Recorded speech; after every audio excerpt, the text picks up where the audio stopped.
మొదటి 29 అధికార సూత్రాలను మనం డీకోడ్ చేశాం. కానీ అసలైన డార్క్ సైకాలజీ గేమ్ ఇప్పుడు మొదలవుతోంది. పవర్ అనేది కేవలం బలం కాదు, అదొక మైండ్ గేమ్. ఈ విశ్లేషణలో మనం చూడబోయే తదుపరి 5 సూత్రాలు మనుషుల మనస్సును, వాళ్ల ఆలోచనలను వాళ్లకు తెలియకుండానే ఎలా కంట్రోల్ చేయాలో నేర్పుతాయి. So let's dive in. David Hume చెప్పిన ఒక అద్భుతమైన మాట ఉంది. ఏ విషయాన్నైనా సరే కళ్లకు కట్టినట్లు ఆకర్షణీయమైన రంగులద్ది చూపించే కళ తెలిస్తే ఈ ప్రపంచాన్ని చాలా సులభంగా మాయ చేయొచ్చు అంటారాయన. పవర్ అంటే వాస్తవం కాదు, అదొక ఇల్యూషన్, అదొక అద్భుతమైన మాయాజాలం. Law number 30, make your accomplishments seem effortless. అంటే సాధించిన విజయాలు చాలా ఈజీగా సునాయాసంగా వచ్చినట్టు ప్రపంచానికి చూపించడం. దీని వెనక ఉన్న సైకాలజీ చాలా ఇంట్రెస్టింగ్గా ఉంటుంది.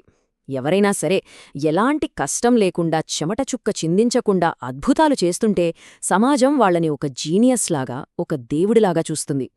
తెర వెనక జరిగిన ఆ కఠోర శ్రమను, ఆ నిద్రలేని రాత్రులను దాచిపెట్టడమే అసలైన సీక్రెట్. హిస్టరీలో జపనీస్ టీ మాస్టర్ సెన్నో రిక్యూ ఇదే ఫాలో అయ్యేవారు. ఎంత కాంప్లెక్స్ పనినైనా సరే చాలా న్యాచురల్గా, ఎఫర్ట్లెస్గా చేసేవారు. దాంతో పబ్లిక్ దృష్టిలో ఆయన ఒక సాధారణ మనిషి స్థాయి నుంచి అతీంద్రియ శక్తులున్న మాస్టర్గా మారిపోయాడు. కష్టాన్ని దాచేస్తే చుట్టూ ఒక పవర్ఫుల్ ఆరా క్రియేట్ అవుతుంది. కానీ ఇక్కడే ఒక పెద్ద డేంజర్ కూడా ఉంది. మనం పడుతున్న కష్టాన్ని, మన స్ట్రగల్ని పబ్లిక్గా ఎప్పుడూ షో ఆఫ్ చేయకూడదు. మోడర్న్ బ్రాండింగ్లో కూడా ఇది చాలా క్రూషియల్. కష్టం గురించి పదే పదే చెప్తుంటే జనాల్లో అనవసరమైన డౌట్స్ వస్తాయి. ఆ సక్సెస్ వెనుకొన్న సీక్రెట్స్, మెకానిజమ్స్ బయటపడితే ఎవరైనా సరే మన ట్రిక్స్ని మన మీదే యూజ్ చేసే ఛాన్స్ ఉంది. అప్పుడు ఆ దైవత్వం మొత్తం కొలాప్స్ అవుతుంది. దీన్ని ఒక మ్యాజిక్ ట్రిక్ లాగా ఆలోచించండి. ఒక మెజిషియన్ తన ట్రిక్ రివీల్ చేయనంతవరకే ఆ మ్యాజిక్కి వాల్యూ ఉంటుంది.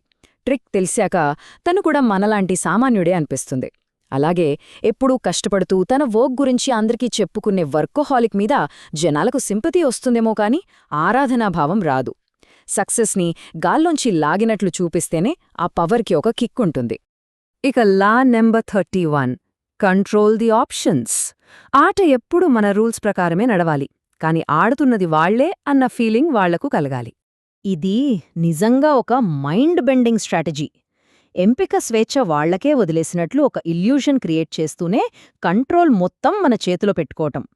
రష్యాను ఏలిన ఇవాన్ ది టెరిబుల్ సరిగ్గా ఇదే చేశాడు.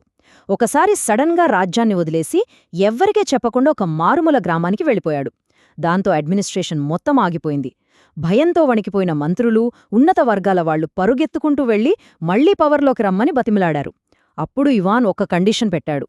తనకు అబ్సల్యూట్ పవర్, అంటే ఎవ్వరూ ప్రశ్నించలేని అధికారమిస్తేనే వస్తానని చెప్పాడు. వాళ్లకు వేరే ఆప్షన్ లేదు. ఒప్పుకున్నారు. అక్కడ ఆప్షన్ ఎంచుకున్నది వాళ్లే అయినా మాస్టర్ మైండ్ మాత్రం ఇవాన్దే. నేటి మోడర్న్ బిజినెస్ వరల్డ్లో ఇది ఎలా వర్కౌట్ అవుతుందో చూద్దాం. 19వ శతాబ్దంపు ఆర్ట్ డీలర్ ఆంబ్రోయిస్ వొలార్డ్ తన కస్టమర్ల ముందు ఆప్షన్స్ని నెమ్మదిగా తగ్గిస్తూ వాళ్లను టెన్షన్ పెట్టి సేల్స్ క్లోజ్ చేసేవాడు. ఇవాల్టి స్ట్రీమింగ్ సర్వీసెస్ కూడా చేసేది ఇదే కదా. బేసిక్, స్టాండర్డ్, ప్రీమియం అని 3 ప్రైసింగ్ టియర్స్ పెడతాయి. కానీ ఆ ప్రైసింగ్ డిఫరెన్స్ ఎలా డిజైన్ చేస్తారంటే అల్టిమేట్గా కస్టమర్ ప్రీమియం వైపే అట్రాక్ట్ అవుతాడు. అదే ఎంపికల మాయాజాలం. అయితే దీనికొక డార్క్ రివర్సల్ కూడా ఉంది. కొన్నిసార్లు ఆప్షన్స్ లిమిట్ చేయడానికి బదులు ఎదుటివాళ్లకు అబ్సల్యూట్ ఫ్రీడమ్ ఇచ్చేయడం కూడా ఒక పవర్ఫుల్ వెపన్ లాగా పనిచేస్తుంది. ఫేమస్ బ్యాంకర్ జేమ్స్ రోత్స్చైల్డ్ తన కాంపిటీటర్స్కి ఫుల్ ఫ్రీడమ్ ఇచ్చేవాడు. వాళ్లు ఆ స్వేచ్ఛలో రిలాక్స్ అయిపోయి తప్పులు చేస్తున్నప్పుడు వాళ్ల స్ట్రాటజీని మొత్తం స్టడీ చేసి కరెక్ట్ టైం చూసి సింగిల్ స్ట్రోక్లో వాళ్లని ఫినిష్ చేసేవాడు. Law number 32, play to people's fantasies. అంటే మనుష్యుల ఊహలతో, వాళ్ల కలలతో ఆడుకోవడం. హ్యూమన్ సైకాలజీలో ఒక బిట్టర్ ట్రూత్ ఏంటంటే ఎవ్వరూ కూడా పచ్చి నిజాన్ని యాక్సెప్ట్ చేయలేరు. రియాలిటీ ఎప్పుడూ చాలా కఠినంగా, బోరింగ్గా ఉంటుంది. అందుకే నిజాన్ని చెప్పే ముందు జనాల నుంచొచ్చే కోపాన్ని ఫేస్ చేయడానికి రెడీగా ఉండాలి. ఈనాటి మోడర్న్ మార్కెటింగ్ మొత్తం రన్ అయ్యేదే ఈ సైకాలజీ మీదే. యాపిల్ లాంటి లగ్జరీ బ్రాండ్స్ కేవలం ఒక ప్రోడక్ట్ని మాత్రమే అమ్మవు.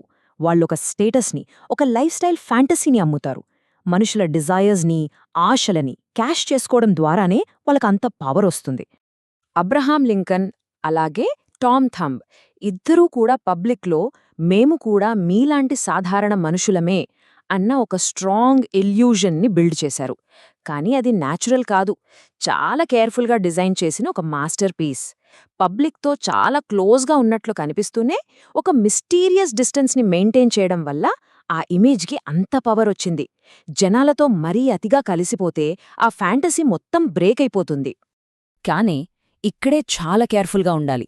ఫ్యాంటసీలతో ఆడుకోవటం డైనమైట్తో ఆడుకోవటం లాంటిది. బ్రాగిడినో అనే ఒక ఆల్కెమిస్ట్ ఇత్తడిని బంగారంగా మారుస్తానని చెప్పి అక్కడి రాజులను నమ్మించాడు. చాలా అద్భుతమైన భ్రమను క్రియేట్ చేశాడు. కాని ఎండ్ ఆఫ్ ద డే తను ప్రామిస్ చేసిన ఫ్యాంటసీని డెలివర్ చేయలేకపోయాడు. రిజల్టేంటి? ఉరికొయ్యకు వేలాడాల్సొచ్చింది. ఫ్యాంటసీని అమ్మడం పవర్ఫుల్ పనే, కాని అది మిస్ఫైర్ అయితే ప్రాణాలకే ప్రమాదం. ఇప్పుడు law number 33 discover each man's thumb screw.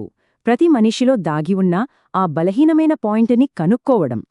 మనిషి ఎంత స్ట్రాంగ్ అయినా, ఎంత ఇంటెలిజెంట్ అయినా సరే, వాళ్ల మైండ్లో ఒక చిన్న ఇన్సెక్యూరిటీ, ఒక సీక్రెట్ డిజైర్ లేదా ఏదో ఒక వీక్నెస్ ఖచ్చితంగా దాగి ఉంటుంది. ఆ వీక్నెస్ని పట్టుకోవడమే అసలైన పవర్. సిగ్మండ్ ఫ్రాయిడ్ చాలా అద్భుతంగా చెప్తారు, మనిషి తన నోరు మూసుకోగలడేమో కానీ అతని బాడీ లాంగ్వేజ్, అతని ప్రతి చిన్న కదలిక అతని సీక్రెట్స్ని బయట పెడుతూనే ఉంటాయని.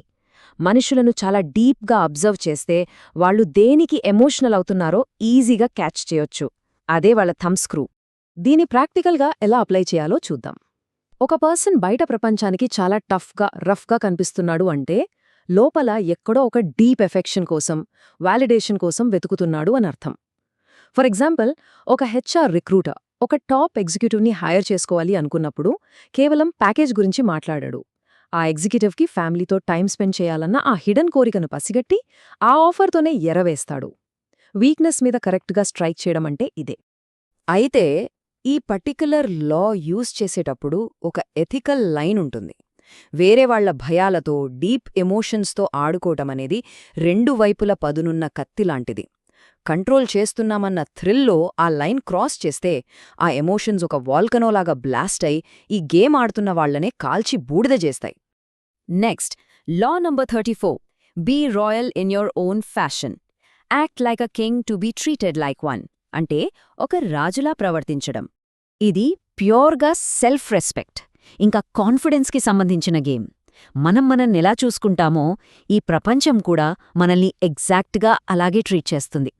క్రిస్టోఫర్ కొలంబస్కి ఎలాంటి రాయల్ బ్యాక్గ్రౌండ్ లేదు, కాని తను స్పానిష్ కోర్టులోకి అడుగుపెట్టినప్పుడు ఒక చక్రవర్తిలా చాలా హుందాగా అడుగుపెట్టాడు. అతని యాటిట్యూడ్, ఆ సెల్ఫ్ బిలీఫ్ చూసి స్వయంగా రాణిగారే ఫండ్స్ శాంక్షన్ చేశారు. కాని ఫ్రాన్స్ రాజు లూయి ఫిలిప్ మాత్రం నేను సామాన్యుల్లో ఒకడిని అని చూపించుకోటానికి ఆ రాయల్టీని, ఆ రాజసాన్ని వదిలేశాడు. ఫైనల్గా ప్రజలు అతని మీద రెస్పెక్ట్ కోల్పోయి అతన్నే రిజెక్ట్ చేశారు. మోడర్న్ లీడర్షిప్లో ఇది ఒక మాస్టర్ స్ట్రోక్. ఎప్పుడైతే ఒక వ్యక్తి తన బౌండరీస్ని స్ట్రాంగ్గా సెట్ చేసుకుని చాలా కాన్ఫిడెంట్గా, ఎక్స్పెన్సివ్గా బిహేవ్ చేస్తాడో ఆటోమేటిక్గా చుట్టూ ఉన్న వాళ్ల మైండ్లో ఒక డిఫరెంట్ పర్సెప్షన్ క్రియేట్ అవుతుంది. అంటే వాళ్లను రీచ్ అవ్వాలంటేనే ఒక రకమైన అటెన్షన్, రెస్పెక్ట్ ఇవ్వాలి అనిపిస్తుంది. గుర్తుపెట్టుకోండి, రాజసం అనేది బ్లడ్లో ఉండదు, మన మైండ్ సెట్లో ఉంటుంది. కానీ ఇక్కడే కింగ్ చార్ల్స్ I చేసిన బ్లండర్ మిస్టేక్ గురించి మనం మాట్లాడుకోవాలి. రాజులా ఉండటం వేరు, అహంకారంతో ఎదుటివాళ్లను తక్కువ చేసి చూడటం వేరు. కాన్ఫిడెన్స్ని చూపిస్తే పవరొస్తుంది, కానీ అదే కాన్ఫిడెన్స్ ఓవర్ కాన్ఫిడెన్స్ అయ్యి యారగెన్స్గా మారితే అది డైరెక్ట్గా డిస్ట్రక్షన్కే దారితీస్తుంది. ప్రౌడ్గా ఉండటం ద్వారా రెస్పెక్ట్ వస్తుంది, కానీ అహంకారంతో ఉంటే శత్రువులు పెరుగుతారు. Power, dark psychology, fantasy, royal attitude ఇవన్నీ చూసాం కదా. కానీ వీటన్నిటినీ మించిన ఒక అల్టిమేట్ ఆయుధం ఈ ప్రపంచంలో మరొకటుంది. దాన్ని ఆపే శక్తి దేనికీ లేదు. అదే సమయం, టైం.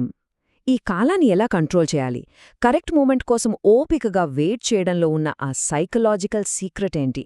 మన నెక్స్ట్ విశ్లేషణలో చూడబోయే ఆ తదుపరి సూత్రాలు మీ మైండ్ని బ్లాంక్ చేస్తాయి. So stay tuned and be prepared.